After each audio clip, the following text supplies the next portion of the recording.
Big Questions with the Dead Milkmen.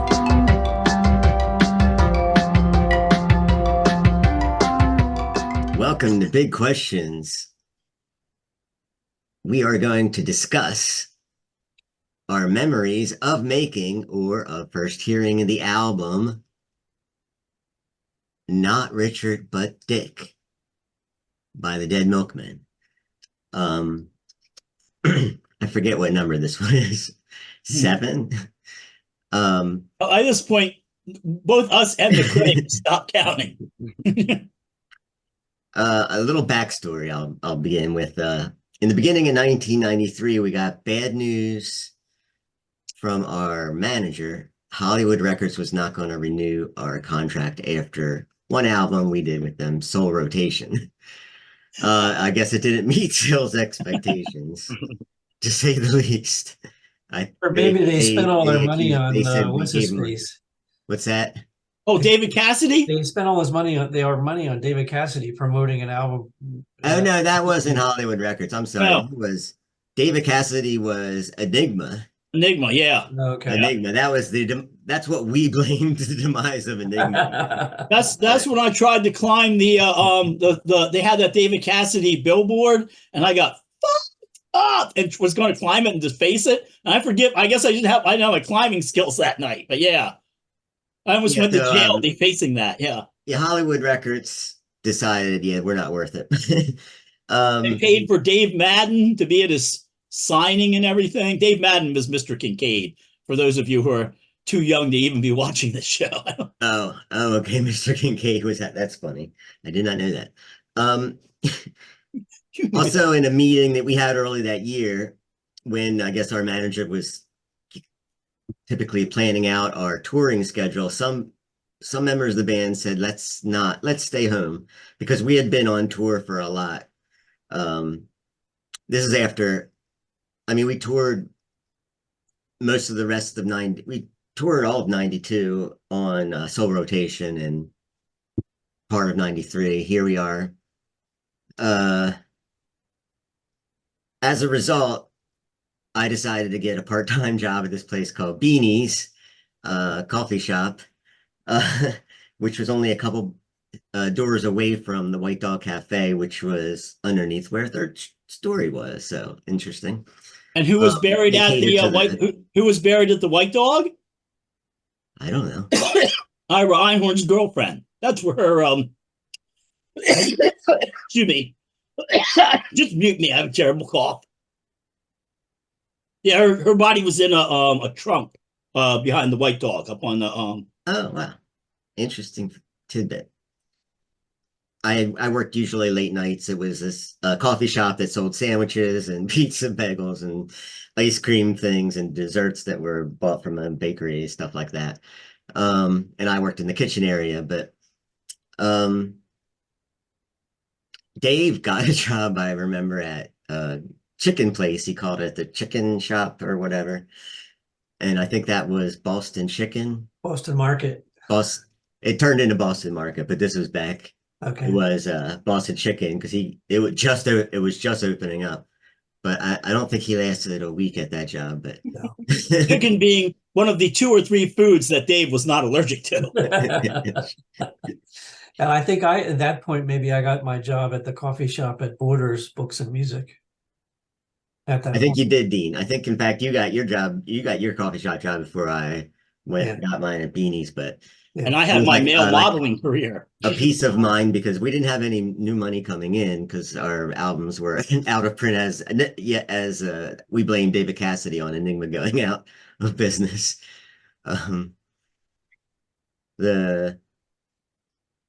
Also, to save money, we didn't have a contract, but we were going to make a record anyway. And in fact, we also made a CD. We made our own CD called Now We Are 10, which we sold that summer through our new Dead Milkman newsletter. And we sold it at coffee shops and at chicken restaurants. Yes, exactly. And maybe at whatever local shows we played, but we played local shows that we weren't going on tour, really. Because I do remember we played DC and we played Philadelphia. I cleared out my basement with my help of my friend Seven Morris, who was a frequent house guest back then. Oh, and I moved too because I forgot to tell them I wanted to renew my lease. I think we were on tour and that happened.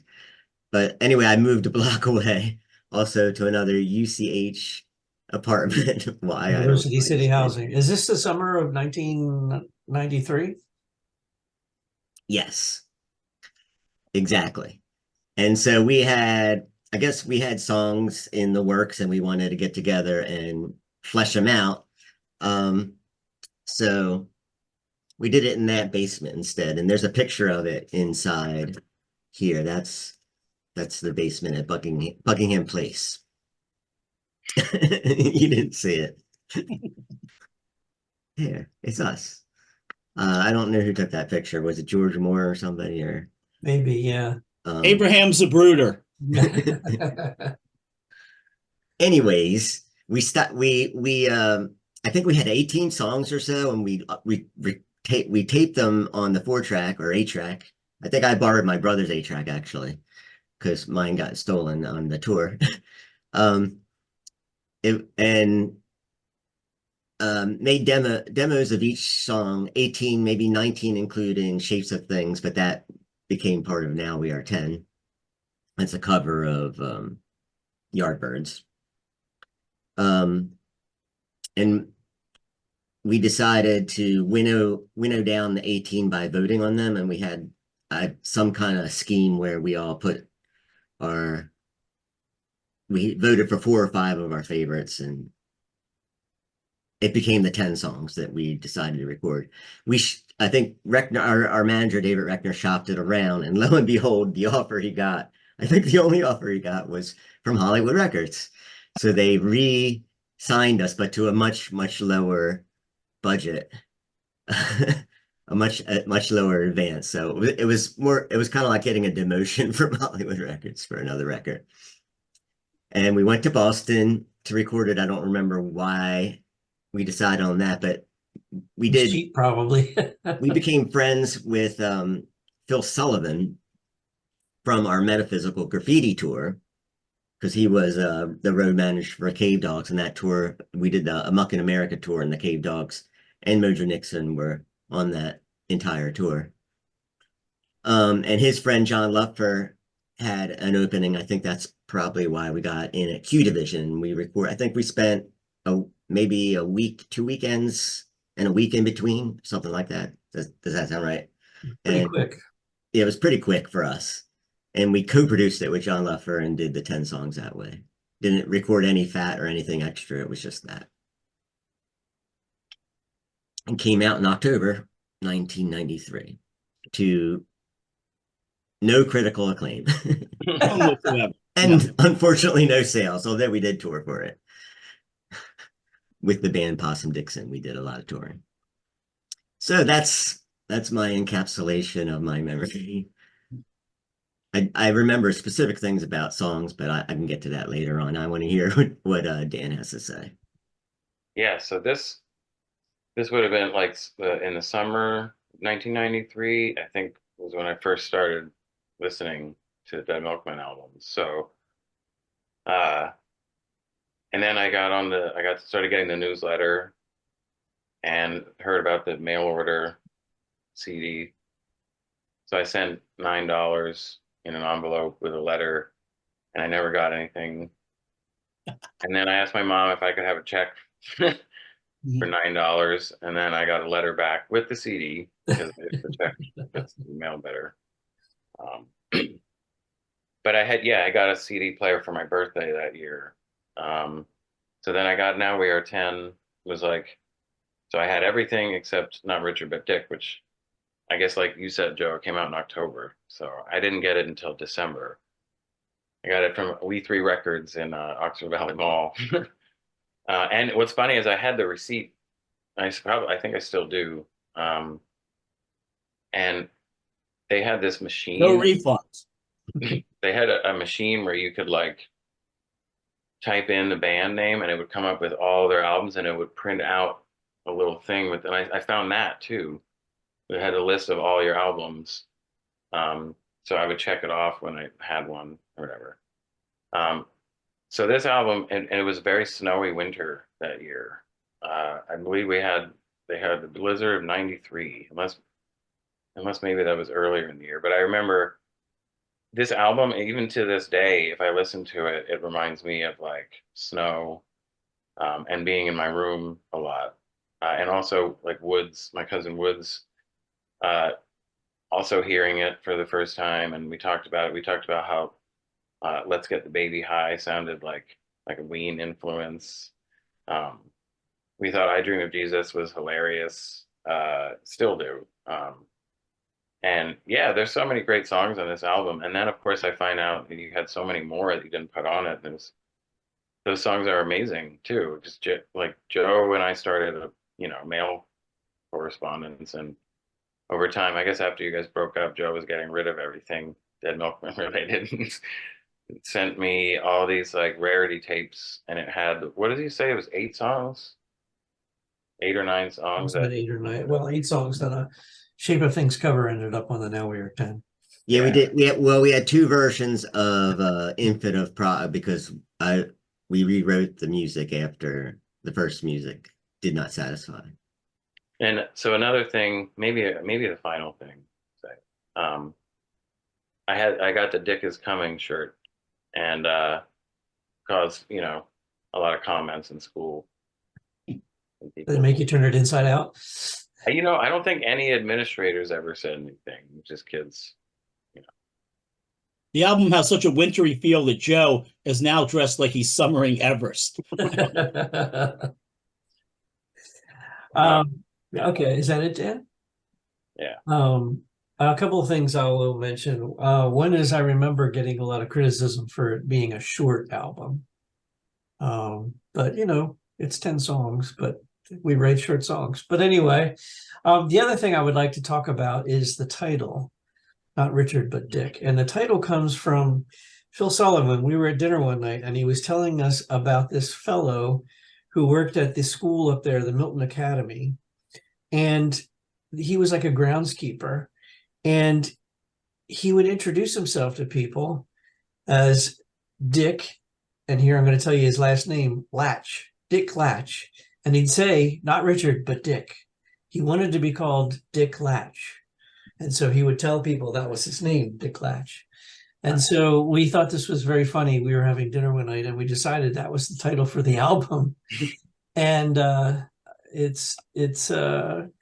and I remember, I think I scribbled on a napkin or something, the cover art that you see. It's pretty much the same scribble that I scribbled on a napkin. And I want to just make sure that everybody knows that is not Tricky Dick Nixon. People have said, is that Nixon? No, it's not Nixon. It's Dick Latch. So that's what I remember about the album. We were in Boston, and I guess if it came out in October, when did we record it? At the end of the summer? July, and I think maybe the beginning of August. That might say on the back. Yeah, because Phil did not have air conditioning in his house. Yeah, it was warm. Yeah. We stayed at Phil's apartment. We stayed at Phil's house. I slept on the floor in the front room, I think. Yeah. I remember the bathroom there was like this little closet-sized room, which probably was a closet before. And it was literally tiled floor to ceiling. Everything was covered in ceramic tile. It was a very strange place. And it was in Newton, Massachusetts, the town where gravity was invented. So a lot of people don't know that. Yeah, that's where we stayed. We stayed in Newton. Yeah. It was recorded July of '93. Okay. So yeah, it was a hot summer. So yeah, because I had my turtle with me, and he did not like the heat. Cooper? Yeah, Cooper was with me. Yeah, and I remember we ate at the Pig and Whistle nearly every day. So with the artwork, I'm trying to remember. I think it's beef, chew, and cheese are the 3 That was words. some weird saying that Phil Sullivan had. I don't know. He and John Lupfer had these sort of little weird catchphrases, and we just kind of snuck them into the cover art. Yeah, like an agent. They would say agent a lot. Yeah, That guy's an you agent. see somebody strange walking down the street, there's an agent. Dick was an agent. Also, Dick was an agent. Is it Comic Sans? No, it's not Comic Sans. It's some other font that's designed to look like handwriting.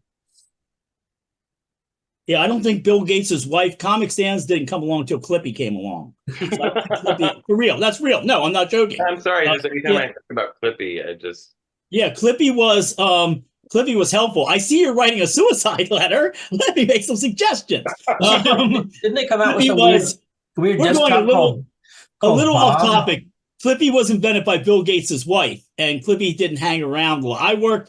I worked for a at one point for a third party sort of help desk for Fortune 300 companies, and we would get these angry like vice presidents going, I went to Harvard. I do not need a paperclip telling me how to write a letter. But the only thing that stayed around from Clippy, and there was a little Einstein and a little dog. the dog. The Yeah. bubbles were what?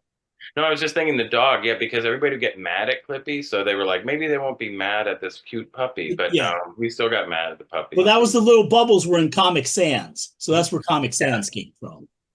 Imagine just knowing all this crap and sometimes waking up in the middle of the night. Should I go? Or Yeah, sure. Sure. Okay, so I don't understand. One thing about this album I never got is on paper, this should be a really good album. The album's terrible. I mean, we're not gonna mince words with it. It's pretty bad. And somebody in the comments will be like, can you release it on vinyl? And I'm like, yeah, spend 40 or 50 bucks that you could spend on new bands on the vinyl. Yeah.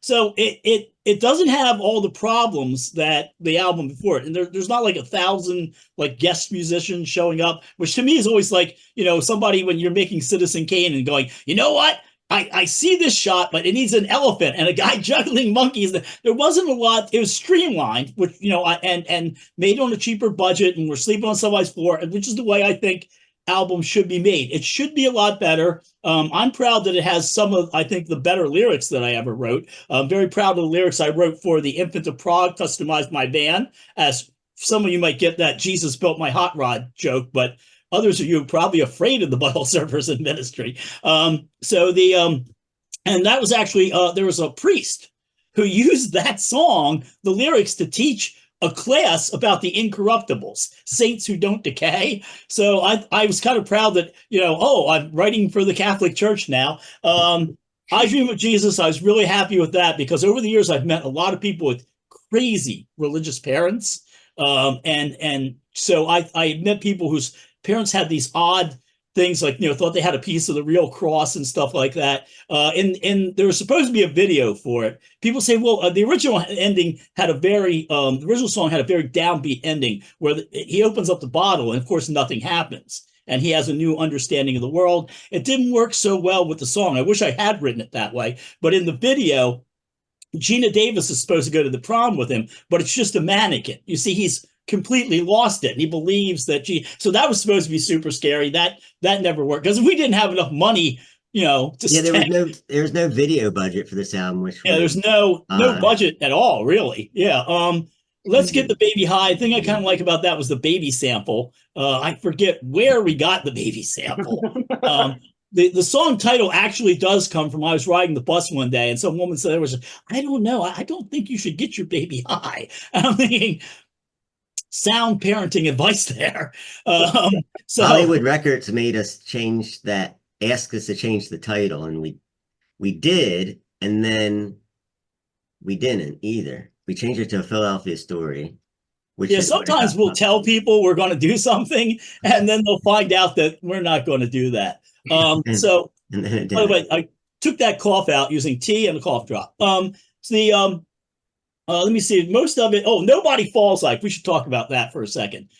People say, why is that song called that? We got a big fat royalty check at one point for a song called Nobody Falls Like a Fool, but it was cut off on the thing. So it said Nobody Falls Like. And when you've written as many songs as we have, you can't remember all the titles. So, hey guys, look at all this. I mean, we got a lot of money for this song, and it was an error. It was a counting error. It was somebody else's song. So they credited us. They couldn't take the money away. So we just owed them. So they garnished the rest of our royalties for, I don't know, it was a long time. Yeah, a long time. But that's how they had us handle that accounting errors. We just had the money in it was like a free loan in a way. Yeah, but just to to mess things up even more, we wrote Nobody Falls Like, just to see if that would cause the money to come back. Yeah. Because that's how the song was truncated. Yeah. So yeah, it's cut off, and that's why. And then Woman Who's Also a Mongoose, which is one of my things I'm most proud of. That came. Joe had recorded a band. Excuse me, produced an album for a band called Ashtray. And I was out drinking at Dirty Frank's one night, and I ran into the guitarist for Ashtray, and we got hammered. And we were back at his house, and his girlfriend was supposed to drop by. She didn't. I had to go back. I was so drunk. I had to go back to my place and pass out. And I went face down on the floor. And I had a dream that I met his girlfriend. And he's like, and I'm like, wow, she's really cool. And he goes, yes, and she's also a mongoose. And I look down, and there's this mongoose there. So I'm like, I wake up, and I just start, writing stuff down. I actually like this album. I won't disparage this album. I think it holds up as a pretty interesting album. I like this album. I think it's hot garbage. Now now we have a special guest star tonight, though. This is I love showing this. This is my tin whistle, my Copeland, and this is the one that I told the story before. I was guest spotting with another group of musicians at a club, and I just had to come up and play this, and they stop, and the bodhran player's going, and I do a little solo and everything. So afterwards, I got left the stage, and this guy comes up, and he's from Ireland, and he's like, "Hey, I play the whistle too. What have you got?" And I'm like, "I'm very honored to have a silver-plated Copeland. It's got little gold inlays, and I mean, this thing cost, when I was broke, I bought this." And I'm like, "I'm really," and the guy goes, "That should be in a museum and not in the hands of an amateur like you." And I was like, it's a tin whistle. It's not Freddie the talking flute from H.R. Puffin stuff. But I really wish it was at that point, because it'd been like, "Hi, how would you like some Lucky Charms shoved up your ass?" So, and if you're too young to know who Freddie the talking flute from H.R. Puffin stuff was, good. I'd probably get along with you better than some old fart who wants to talk to me about Husker Du. But so those are pretty much. But I was doing my research on this. I couldn't figure out why this album wasn't clicking for me. And you know how when you're looking at videos on YouTube and they've got the recommended ones over on the one side? And I had this moment of inspiration. They had the song Magneto by the Messer Chups. That weird, I don't know if they're from somewhere in Eastern Europe. They're weird surf band. I never understand how goth and surf, like the Cramps, those two genres keep meeting. But I was listening, and we'll put up a link to Magneto. I thought something like that would have been perfect to break this album up. Some sort of weird, surfy, I don't even care for surf music that much, but something like that, sort of spooky instrumental. I thought, I just looked over and I listened to it. And I'm like, yeah, this would have. So, I wish I would have had that sort of revelation when we were working on it, but I don't think they had YouTube back then. No, they didn't. I'm putting the thing back in here. Okay, is everyone happy with your memories? Should we move on to recommendations? Had years of therapy to be happy with those memories. Okay. I recommend a cozy wearable blanket, and I'm sporting one now, and it is indeed cozy, and it can keep you warm in the cold winter nights. Is that a Snuggie or a Slanket? I don't know. It's just called it's actually called Cozy Wearable Blanket. Thank you, Huggy Bear. Another reference nobody's going to get. I would like to recommend that you all take care of yourself. Have a prosperous and joyous 2024, and help someone out if you can. And I also was thinking it would be interesting if somebody were to look back at all of our videos and see how many different locations I've had in my background. Oh, the FBI will be looking at it. I would like to recommend a book published by the Do Book Company, and it's called Do Interesting, Notice, Collect, and Share. Its distilled premises don't try to be interesting, do interesting instead, and pay more attention and notice more, collect more, and share more. It's written by a fellow named Russell Davies, not Russell T. Davies, not that Russell Davies. It's written by Russell Davies, and it's a quick read. I actually finished it about 20 minutes ago before this call. It has some good ideas and some about being creative and how you can turn those things that you notice and collect into something interesting enough to share with somebody else. So that's what I would like to recommend. And I'm going to recommend I.U.Die put up their top 20 of the year. I'm going to recommend just start with their top 5. Oftentimes I'll disagree with them on their top 5. And I think this is a great top 5. There's a lot of bands that I have recommended on the show. And there's a recommendation that Joe had recommended. So right there, that's something we're seeing. Hopefully, as you may have noticed, I have a bit of a cold. So hopefully on my channel, I'll have up, my new thing is pick 11 random songs from 2023. I'll have them up there. Let me talk to you people for a minute as a scientist here, if you'll excuse me, and not as a musician.